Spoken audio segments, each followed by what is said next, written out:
Hi, so in this video we will write our first Go program.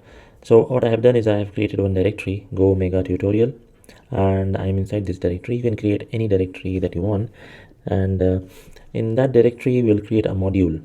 The command to create a module is go mod init and the name of the module. So we'll name the module as GMT for Go Mega Tutorial. So over here you can see it has created a module with the name GMT. Now if I list the files in this directory, so we can see we have file go.mod, and if we try to see what is inside this file, so we see it says the name module GMT and the version of the Go version we are using. Now now we need one more file in this directory to write our first code. So we can let's create that file. The name of the file that we will create is main.go. Now I will switch to the IDE that I have to write the remaining code. So over here you can see I'm in the IDE. I'm using Golang. You can use any editor of your choice, VS Code or PyCharm or WebStorm, or even on Sublime Text if you want, you can write. So let's open this file main.go. Now in this, the first line of every Go file should mention the name of the package. So we'll write package main. Now the thing is, the name there are two new words that I said since I started this video. One is the module and the other is the package. So in a module we can have multiple packages, and a package has functions or code related to a specific a very specific feature. So we can put the code related to a same feature in one package, and it makes keeping the features or the code very clean, and testing also becomes very easy.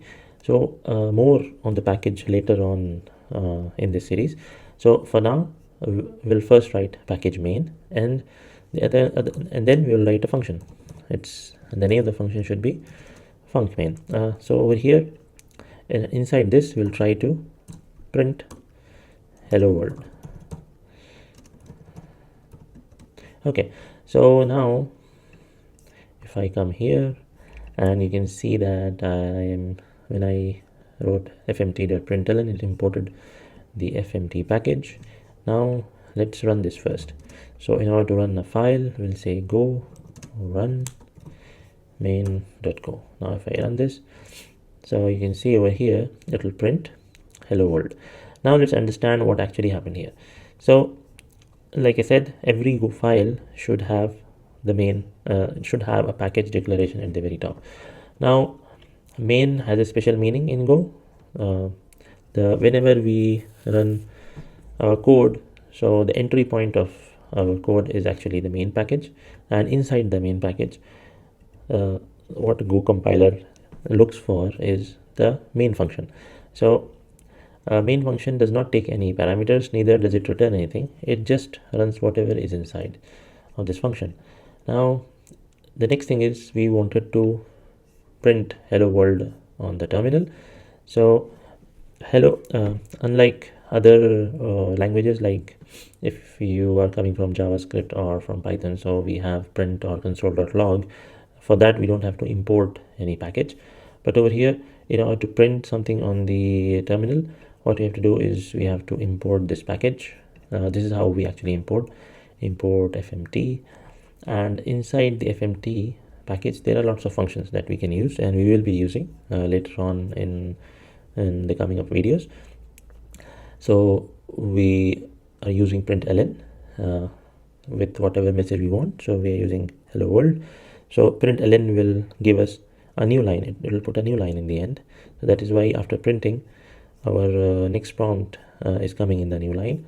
So when we run this, so whenever we run go run main.go, so in the main.go the compiler looks for the main function and it runs whatever is inside here, and that is why we get hello world printed on the terminal.